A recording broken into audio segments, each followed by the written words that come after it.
Samantala, transportation security measures ngayong holiday season. Ating pag-uusapan kasama si Undersecretary Gilbert Cruz, Administrator ng Office for Transportation Security. Yusek Gilbert, magandang tanghali po. Magandang tanghali, Joey at Ma'am Marge. Magandang tanghali din po. At sa mga nakikinig at nanonood po ng programa natin, magandang tanghali po sa inyong lahat. Sir, una po sa lahat, kamusta po yung paghahanda ng inyong tanggapan para sa transportation security ngayong holiday season? Actually, tuloy-tuloy, Sir Joey, yung pag-iikot namin, yung nagkokonda kasi kami ng audit doon sa mga airports natin and sa mga ports. At sinisigurado natin na yung mga equipment talaga functioning well sila. Yung ating po mga tao talagang na-inform po sila nung mga latest na mga dapat nilang bantayan, yung mga alarma po na dapat po nilang tignan. So tuloy-tuloy po yan, both yung equipment tsaka yung mga tao po natin, hinahanda natin dahil alam mo naman po natin na dumadagsa na po yung dami ng mga tao, yung mga mananakay natin, both sa airports po tsaka sa ports. Gayon din po yung intensified information campaign, dinagdagan po natin kasi kailangan po paalam natin sa mga mananakay na may mga bagay-bagay po na bawal dalhin sa mga airports at bawal din pong dalhin sa mga eroplano o kaya sa mga barko. So, bago pa lang po sila sumakay, ini-inform na po namin sila through a massive information campaign para hindi na sila naaabala. Kasi baka kagaya yung pagdadala po ng excessive na mga liquid, bawal po yan, like 100 ml pataas, bawal po yan. Ngayon yung iba nagrereklamo dahil yung favorite na pabango nila na napakamahal daw nadala nila tapos bigla na lang daw pong papaiwan sa mga ports o sa airports. So in advance sinasabihan na po namin sila para hindi naman sila nagagalit sa ating po mga screeners pati po dun sa mga gwardiya natin. Yusek Gilbert, magkakaroon po ba ng karagdagang screening officers sa mga paliparan para sa holiday rush po? At paano po ba tutugunan ng dagdag na tauhan ang inaasang pagtaas po ng mga pasahero, lalo na sa peak travel days? Opo, actually nagdadagdag na po tayo. And aside from that, Ma'am Marge, nagtitrain na rin po tayo ng mga counterparts natin kasi hindi naman po kakayanin lahat ng OTS yan. So we have to train our counterparts like yung mga security providers, yung mga security agencies na kaakibat po natin sa mga pagbabantay at pagbibigay ng seguridad sa mga airports at ports. So tinitrain na rin po natin yan para po maging force multiplier po natin sa pagbabantay.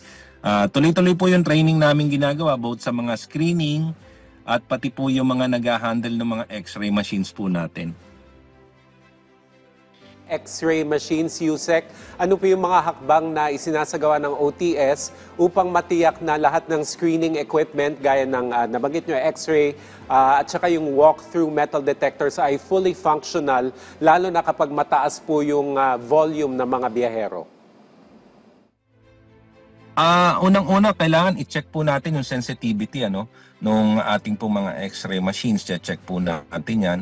And of course, yung mga nag-handle. Kasi alam mo, Sir Joey, yung minsan sa paglalagay pa lang po, nakikita na po yan ng mga x-ray natin, mga x-ray personnel natin kung may problema po o may kontrabando po silang nakikita.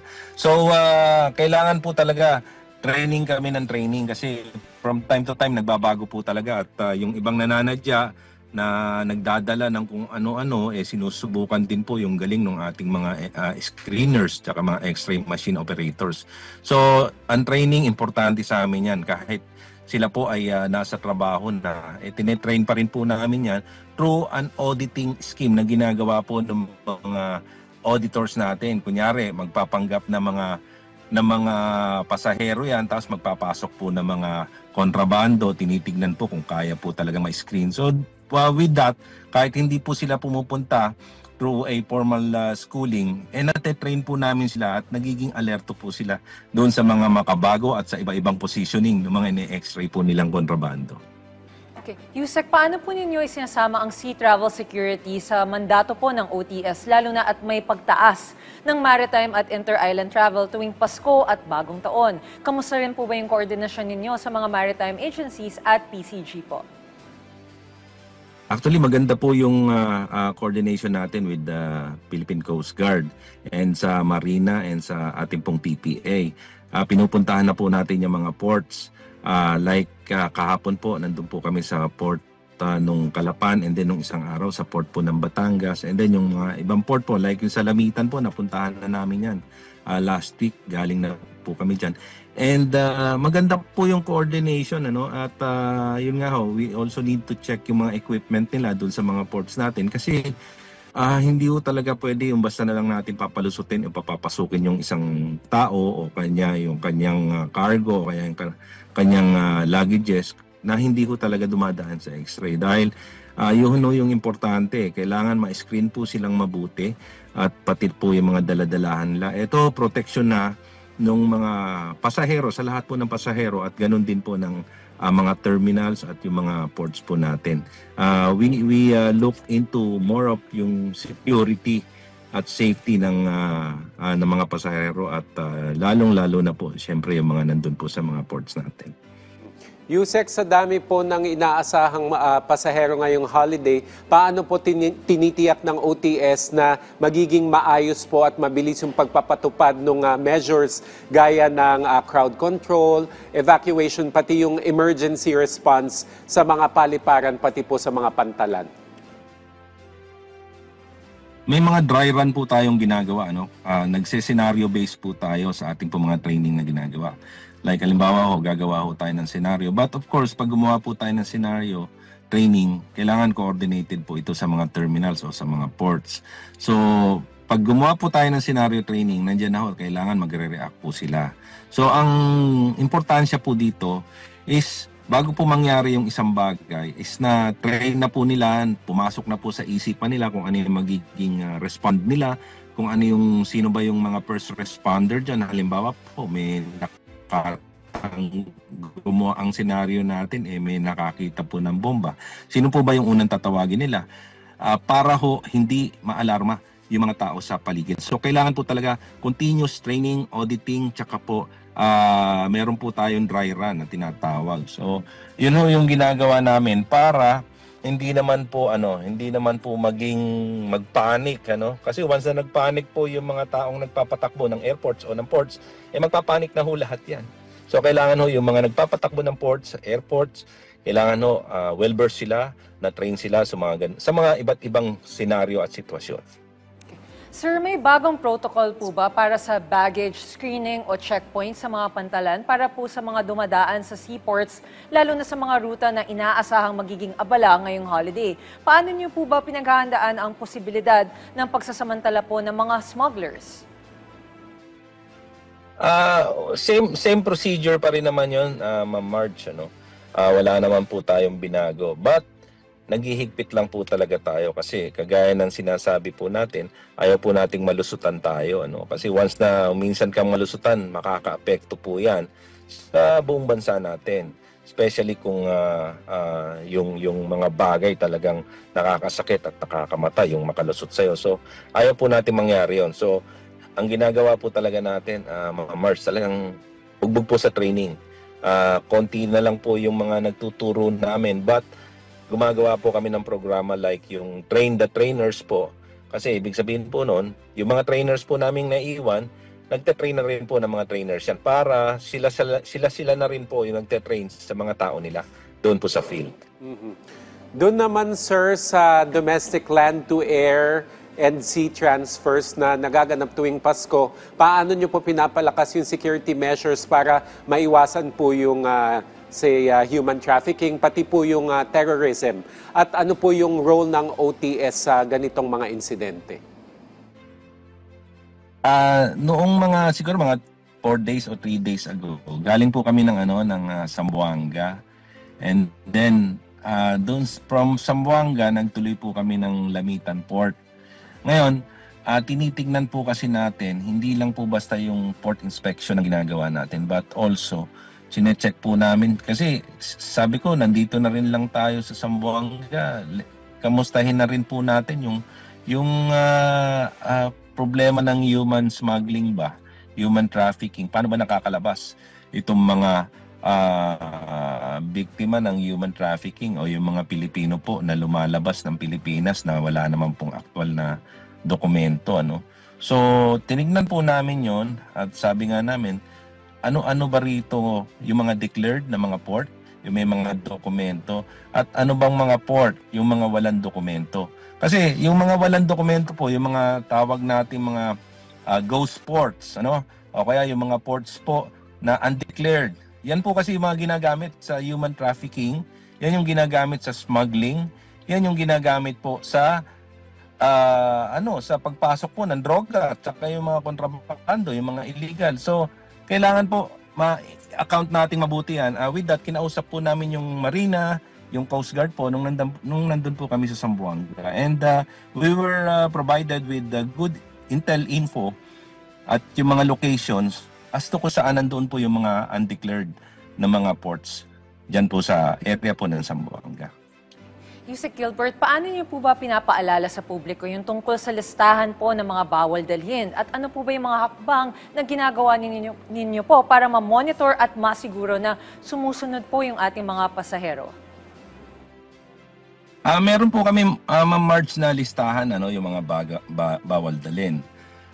And then with that list, nire-relay po namin riyan through info campaign, ano. Like halimbawa po, may mga tarpaulin po kami sa dito po sa mga airports natin.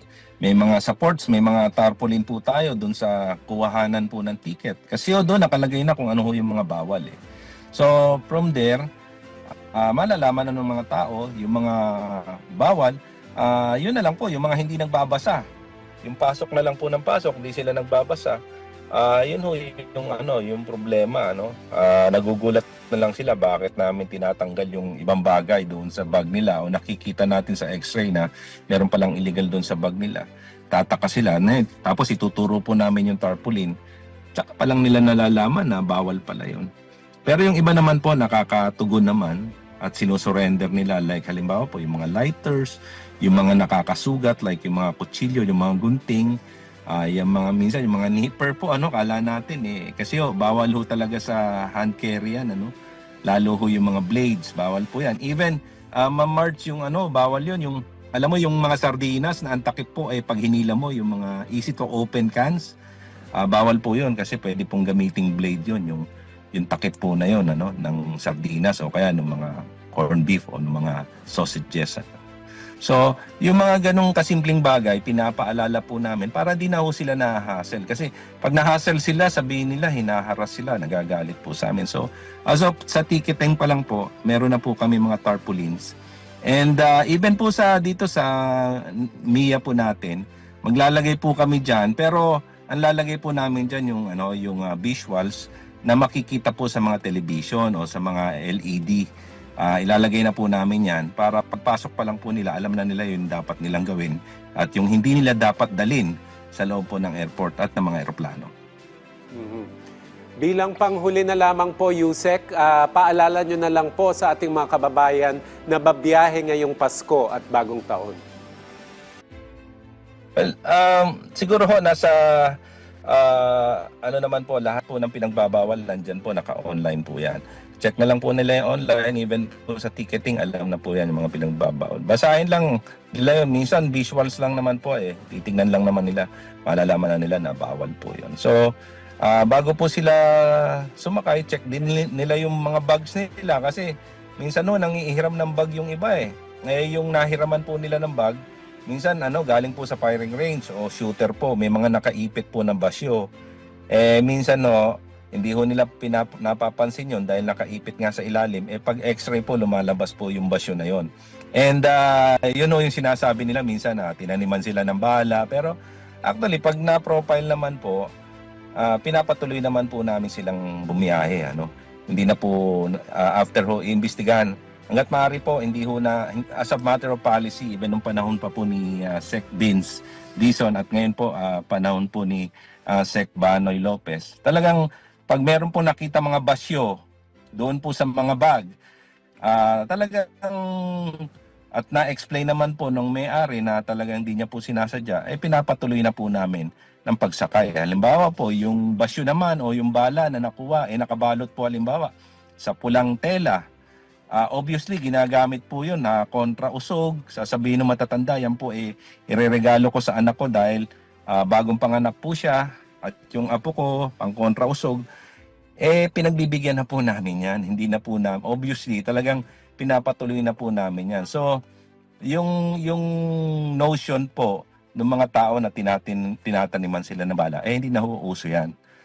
Tanggal na po yan. Talagang once na na-explain mo naman po bakit kami basyo o bakit kami dalang anting-anting nagawa sa bala, bakit kami kwintas dyan nagawa sa bala, pag na-explain mo naman po yan, nire-release naman po natin yan at pinapatuloy po natin ang biyahe.